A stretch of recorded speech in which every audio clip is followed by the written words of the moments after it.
Bonjour et bienvenue, c'est Darius de DK Astronomie. Dans l'épisode d'aujourd'hui, on va parler de deux choses. Déjà de l'avancement des travaux au niveau de mon observatoire astronomique et donc des vraies photos du Sistar. Et tout ça juste après le générique.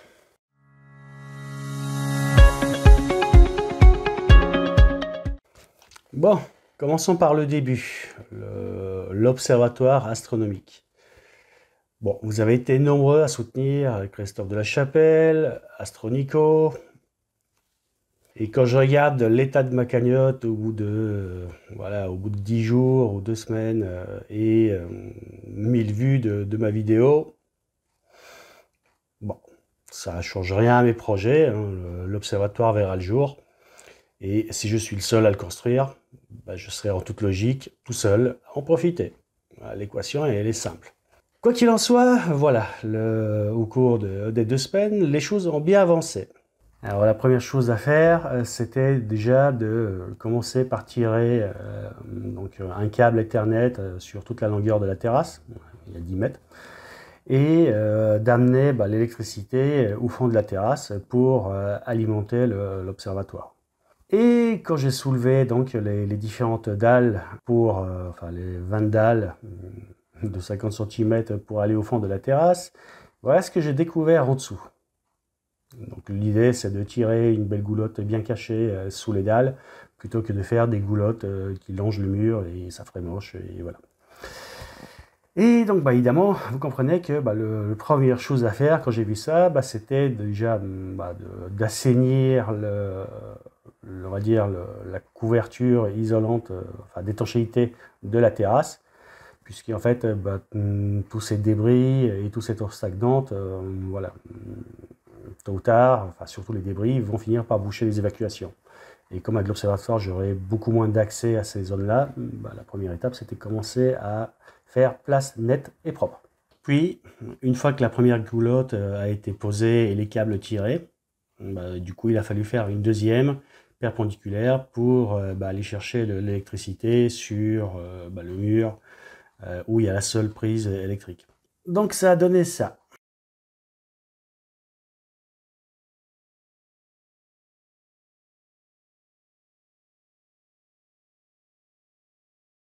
Puis, la résidence où j'habite, elle a déjà donc presque une dizaine d'années. Donc du coup, les murs, ils ont vieilli. Et évidemment, c'est des zones où, une fois que j'aurai mon observateur, j'aurai plus accès. Donc tant qu'à faire, j'ai aussi... voilà. Et comme je devais aussi récurer sous les dalles, donc j'en ai profité pour enlever en fait pratiquement un tiers des dalles de la terrasse pour non seulement nettoyer tout ce qu'il y avait, tous les dépôts, mais en plus pour peindre complètement à neuf les deux murs. Et donc il me reste un troisième à faire plus tard. Mais bon, ça ce sera une autre histoire. Et donc là, on voit l'état des travaux, voilà, au jour d'aujourd'hui. Donc on voit que l'électricité et l'Ethernet arrivent au fond de la terrasse. Et comme dit un proverbe, pour vivre heureux, il faut vivre caché. Donc j'ai rehaussé le mur avec un petit muret qui lui, du coup, servira à la fois de brise-vent et servira à cacher l'observatoire. Comme ça, de la rue, l'observatoire sera totalement invisible. Et là, posé sur les chaises, on voit donc le rail sur lequel va coulisser le toit. Alors évidemment, donc, il faut que j'en fasse un deuxième. Et donc là, le rail fait quand même 4 mètres 80. Donc on est pratiquement à 5 mètres de longueur. Donc, évidemment, ça n'a pas été fait en une seule fois, mais avec deux profilés. Et donc après, il a fallu trouver le bon moyen de les joindre. Donc là, on voit le premier qui est prêt. Et donc il me reste plus qu'à faire le deuxième. Et après derrière, en fait,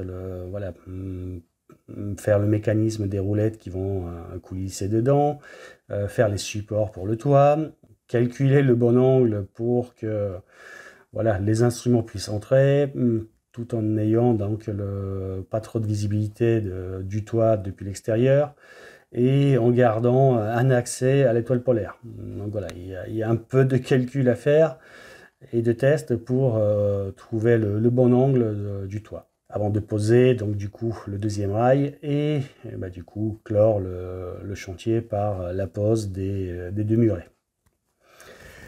Donc il y a encore du taf, mais ça avance. Alors parlons maintenant du deuxième sujet, à savoir le Sistar. Donc là, bah, comme on peut voir sur cette image, en l'espace de 2 mois, j'ai quand même fait pas mal d'acquisitions. Donc ça fait énormément de fichiers. Alors pour l'instant, j'ai pas le temps de les traiter, mais bon, c'est pas grave, hein. Quand j'aurai le temps, je le ferai, mais c'est pas l'urgence du moment. Quoi qu'il en soit, là, je vais lancer donc un petit diaporama qui montre les photos telles quelles sur le smartphone ou sur une tablette. C'est en fait des photos brutes de fonderie ou des photos avec le Denoise AI intégré à l'application Sistar. Donc vous verrez bah, les images qui sont granuleuses, bah, c'est celles qui sont voilà, empilées et point barre. Et celles qui sont toutes lisses, mais où il y a quand même le petit logo Sistar qui apparaît dessus, et bah, c'est les photos qui ont été traitées par l'application Sistar. Et avant de lancer le diaporama, bah, voilà, il y a certaines photos où je n'avais pas activé donc, les petites miniatures, donc du coup il n'y a pas la description des photos. Donc on va jouer un petit jeu, bah, n'hésitez pas à mettre en commentaire les objets que vous aurez identifiés et pour lesquels il n'y a pas de nom. Il y a des nébuleuses, des galaxies, et donc ça permettra de voir quel est votre niveau de connaissance du ciel profond. Voilà, et bah place au diaporama.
Voilà, si vous êtes arrivé jusque-là, c'est qu'a priori vous avez aimé la vidéo. Donc pensez à la liker, à mettre des petits commentaires, à partager mes vidéos sur les réseaux sociaux, genre Facebook.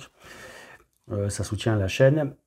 Et n'hésitez pas à activer la cloche de notification, car bah, comme vous pouvez le voir, je sors des vidéos quand je peux, et donc c'est tout à fait, enfin, de façon assez irrégulière. Et du coup, bah, si vous n'avez pas les notifications, bah, vous n'allez pas voir les vidéos. Bon, bah, je vous dis à très bientôt. À plus. Ciao, ciao.